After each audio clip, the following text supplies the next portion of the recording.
Welcome to part 2 of the Garden Report. This show is powered by SeatGeek. Use the code Garden Report in SeatGeek in the settings tab, and you're going to get a $20 rebate when you buy tickets to the Celtics Game 1 versus the Chicago Bulls on Sunday at 6:30. Why watch it on TV? Easter Sunday. You can use SeatGeek to watch it in person. Celebrate Easter the fun way. I'm Jewish, so that's how I'm celebrating Easter. Yeah. It'll be fun for me. You lucked out. I really did, didn't I? and the day off on Monday, so it'll work out pretty nicely. Oh, the me Celtics too. Me too. had a great season.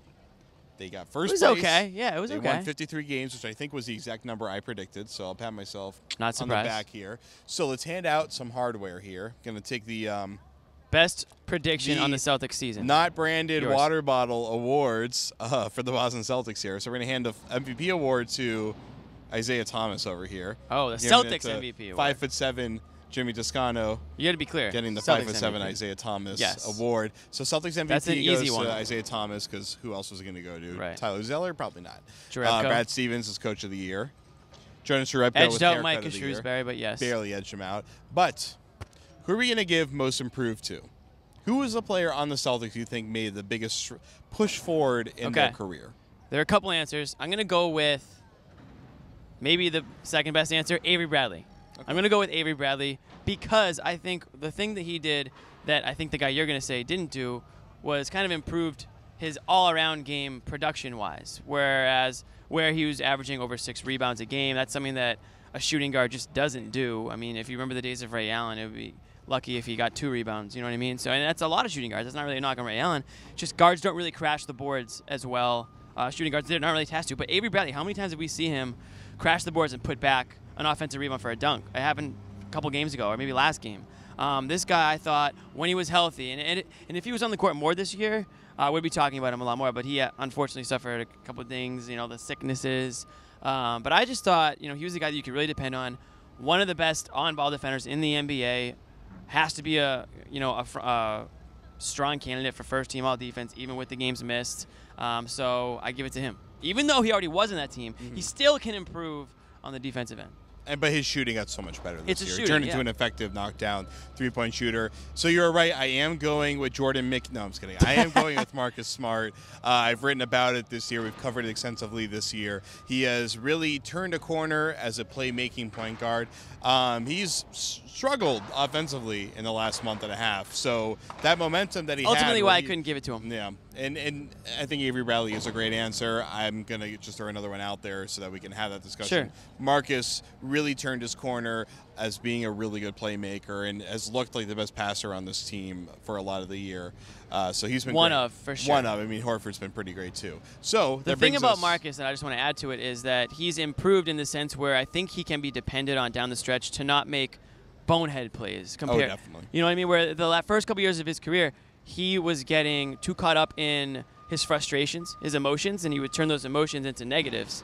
Now he doesn't do that as much. He's out there making the hashtag winning plays that we talk about all season, and that in and of itself is a huge improvement, which is why I think he's worthy of that award. Well, thank you for using that hashtag. Yes. Got to keep it Twitter friendly on the Garden Report. So, Defensive Player of the Year. I have a feeling we're about to say the same names that we just said.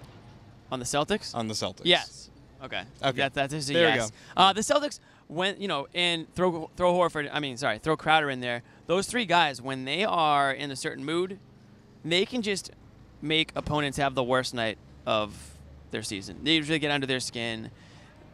You can just tell by looking at opponents how deflated they are when they're getting pressed going up the court. They're really getting, they're getting hands and faces. Even Horford. Horford's a great defender. He contests almost every shot in the vicinity. I mean, if you look at the stats, I'm sure he's one of the leaders in contested shots. Yeah, his perimeter contesting is great. Interior contesting, not so much. Right. Amir actually really shines in that regard. Amir after the All-Star break, played really good interior defense, which was great because he was playing pretty poor interior defense before that point. So I think the guards kind of led the way, but it's contagious to some of those forwards and big men. So yeah, I would give it to Marcus. He won so many games with defensive playmaking. He's as good a defensive playmaker as there is in the entire league. Probably the best perimeter defensive playmaker out there in the league.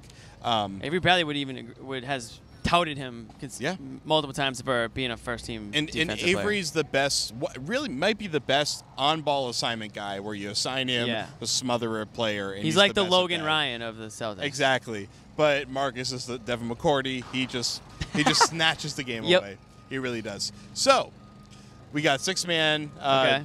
Marcus. I mean, he's a six-man on the Marcus. team. What was the That's biggest easy. moment of the year for you? That one memory that really sticks out? So for me, this might be cheating, but it wasn't really a Boston Celtics team moment more than it was the Paul Pierce moment here at the Garden where the Celtics came in. It really ended, it couldn't have ended any better. The Celtics got the win. Pierce got his, huge ovation and his tribute, and then just the cherry on top when he hit that three-pointer, coming cold off the bench after sitting for the entire second half. When he just hit that shot and just like the back pedal back, I mean, you really couldn't drop of a better ending to a Hall of Fame career, just all-time great Celtic. So that, to me, was, if I look back on the season, obviously you think about all the great Celtics moments there were, and I'm sure you have a few, but that one's just going to stand out because we've talked about this ad nauseum. He just is the reason we probably became Celtics fans way back when. It's probably a lot of the reason why people our age are, whether they're bloggers or reporters or whatever it is, that's why they're doing it, because of him. It's definitely true. I mean, I go way back with Paul. I mean, he's been involved in my life for a long time, and I greatly appreciate everything. He's the godfather to your children, right? That is very true. My a lot of people don't know that. But that shot sent more chills up my spine than anything I've seen since I saw 2008. it. Yeah, since 2008. You couldn't get out of your seat for a couple minutes after that. I almost cheered.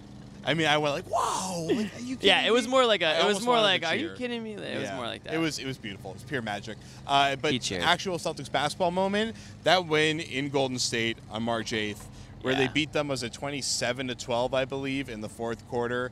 That was a moment where we went from thinking this team is a fairly competitive team to holy crap, this really is a title, or at least an NBA Finals run for the Celtics. Because that road trip stunk. Other than that win, I mean, that win really, that was like the silver lining, a huge silver lining. Don't get me wrong, but I mean, they went in, they beat the Warriors last year, did it again this year. That just goes to show that when they really rise, they can really rise to the occasion. They can, their best. They can give their best against other teams' best, and they can go toe to toe.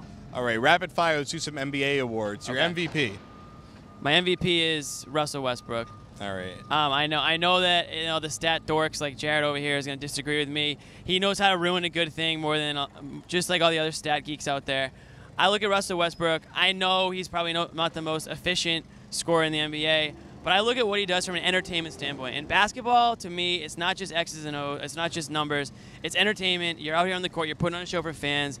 What he does, the buzz he drums up, the way he plays down the stretch of games, I think he's a total package this season. And maybe that's not the right way to calculate value, but I think when you talk about value from a business standpoint, it's pretty damn valuable to the Oklahoma City Thunder and to the NBA this year. So I'm giving it to him. I haven't heard the business standpoint argument very much lately. Throwing it out there. I think that the debate between, for one, LeBron was a really, really good candidate, but the Cavs just sucked the second after the All-Star break, so that eliminates that him has for to count. me. Even if statistically the on-off for him proves that he is the most valuable, but that does not apply in a vacuum. Kawhi, extremely difficult for me to eliminate him, but he was off the list for me. Comes down to Harden and Westbrook. I think the Cuban Missile Crisis was a harder decision to manage than this was, but I went with Harden because when you equalize, I for can't their hate on the efficiency, pick. There's nothing against Harden at all. Choosing James Harden over Russell Westbrook is like choosing one of my children over the other. Obviously, it's the one with the beard. That's not the hard. No, but it's not the one that you named Dogface. Exactly. Yeah, that was actually pretty easy. Puppy face, actually, but it's literally James Harden by just the length of a beard hair. It's as simple as that for me. That team just could be pretty long, exceeded expectations honest, significantly. They completely reinvented, or not reinvented, but they just like exaggerated their offense where it fits around him like a glove. And that offense, unlike the offense in Oklahoma City, the Houston offense actually like works almost perfectly. While Oklahoma City's kind of this broken thing where they ride and die with Russell Westbrook, while Harden very efficiently manages a really flawless offense. And when you look at their total points contributed when factoring in for the assists, it's actually pretty much dead even.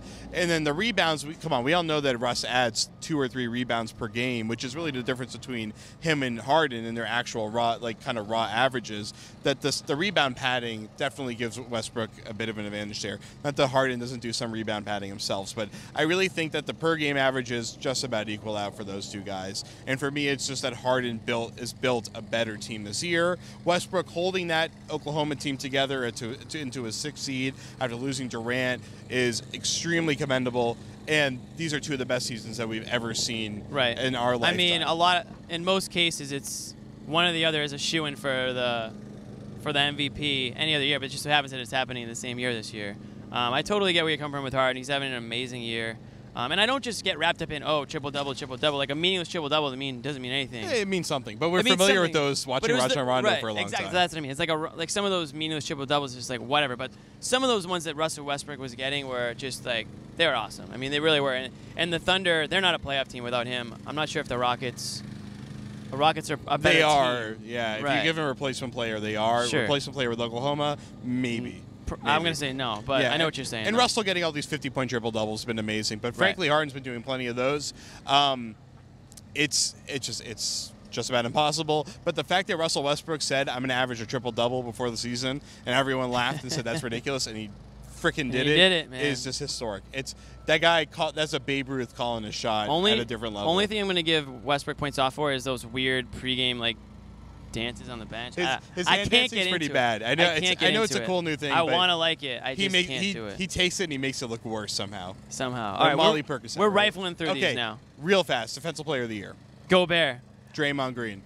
I'm just going to say real quick, the wild big man defensive stopper is just rare breeds these days, so I give him his props. Okay. I thought that those two were just about as close as Russ and Harden. For me, the Warriors, they took Harrison Barnes and Drew Bogut out of the equation, and they actually performed just as well on defense this year as they did in that historic 73-win season. They were the best. They had the best defensive rating in the league, but also Utah, I think when Gobert is on the floor, in the minutes just when he's on the floor, have the #1 defensive rating in the league. Boom, so it's done. like almost impossible to really pick that one. I picked Draymond. Also, because if I don't pick Draymond, his mother is going to murder me on Twitter, which if you haven't heard is the thing that's actually happening right now. Okay. 6th man of the year, Eric Gordon. Don't come for me. I'm going to agree with you. Eric Gordon, I look back to his years on the Suns and on the Hornets where people kind of gave up on him on the Hornets. I mean, he had the injuries. He was kind of a forgotten guy, and now major part of that team. Clippers and Hornets. Yeah. What did I say, Suns? Yeah. Eric Bledsoe, Eric Gordon, close enough. Clippers and Hornets. Coach of the Year, I think there's going to be a trend here on this pick. Yeah. Go. Mike D'Antoni. Yeah. There you go. We finished each other's sandwiches. Yeah. So last one, obviously, is Most Improved Player. Most Improved Player. What's yours? Giannis Antetokounmpo. Okay. I totally get that. Wild stat on Giannis. Only player in the history of the NBA to finish in the top 20 in the 5 major statistical categories. Did I steal your stat? That's all right. Go for it. I'm like agreeing with you. Hey, great minds think I'm agreeing sandwiches. With you. Exactly. But for the sake of discussion, I'll also say Isaiah Thomas. It's good. I mean, come on. I mean, the Celtics are a #1 seed. It's all because of him. I don't care what you want to say about the other supporting cast. When Isaiah Thomas isn't scoring the way he needs to score, the Celtics usually don't win those games. I mean, that's why he's led the team in scoring virtually every game this year. Mm-hmm. So I got to give it to him. He almost averaged 30 points. Last year, what was it, 22? Yeah, I think that's it. His goal coming into the year was to average 25. He almost beat it by 5 points. And just quick one, Most Improved goes essentially to the guy that makes a leap in year 3. That's almost how it goes every single time. But I want to give credit to Otto Porter, who also kind of made the similar leap, where he went from a guy that in his rookie year people thought was a horrible mistake. Last year people thought, I guess he could be a rotation player. This year was the 3rd best player on a really good playoff team in Washington and was one of the best 3-point shooters percentage-wise, like pretty much ever this year. He was amazing. And James Johnson in Miami, who's been a journeyman for a long time. And was a vital 6th man for that team and crucial to their historic turnaround. He hurt the C's in the second half of the year. He was amazing against the C's the other night. He's been a very Jay Crowder-like presence there. More of a high flyer, though, really. But he was fantastic this year, and he deserves credit for the guy that comes out of nowhere version, the Most Improved Player. Yes. Rookie, Malcolm Brogdon. I think I agree with that. I wanted to give it to Saric. Embiid obviously is by far the best rookie, one of the best rookies of all time, but he did not play half of the season. He doesn't Best qualify. ability is availability. That's true. So he doesn't qualify. Saric has been great. He's really running the Sixers, but they've actually been pretty decent lately. But Brogdon is a key starter on a good playoff team. And he's been really solid in the stretch here. I think he's without question my rookie of the year pick. According to Brad Stevens, not a rookie. So that's true. Think about that. He is 22. Think about that. So kind of cheating. Any parting shot before we wrap up the regular season? I just want to say my biggest surprise of the season is the Celtics are the 1 seed. I didn't think they were a 1 seed team. I thought the Cavs and the Raptors were going to finish ahead of them. Speaks volumes about their, I think, just start to finish effort on the year. I think they're a team that just oftentimes plays harder than the opponent. So it's going to be interesting to see when all the teams ramp up the effort, how they can roll into the playoffs. You know, like I said, I can't remember the exact number. I'm pretty sure I predicted 53 wins in the ESPN summer forecast, which they got that, and they're the 1 seed, and I thought there's no way it's going to happen. Right. I thought the Cavs would win 59 games or something like that. Sure. So it is shocking. It is shocking. And Isaiah Thomas's scoring was just, I mean, the king in the fourth run in December, January, February is one of the great runs that we've ever gotten to witness. And you know what? These guys want respect. They want to be remembered, you know, not as chokers. Then this is their time to show everybody that they aren't. All right. Well, that's going to do it for us here on the Garden Report. The regular season's over. Go to SeatGeek in the settings tab. Put Garden Report for a $20 rebate on your purchase for the Celtics game. You got to buy tickets for Game 1. That's right. 6:30 on Sunday. We will see you there. R.I.P. Charlie Murphy. Darkness, we're out.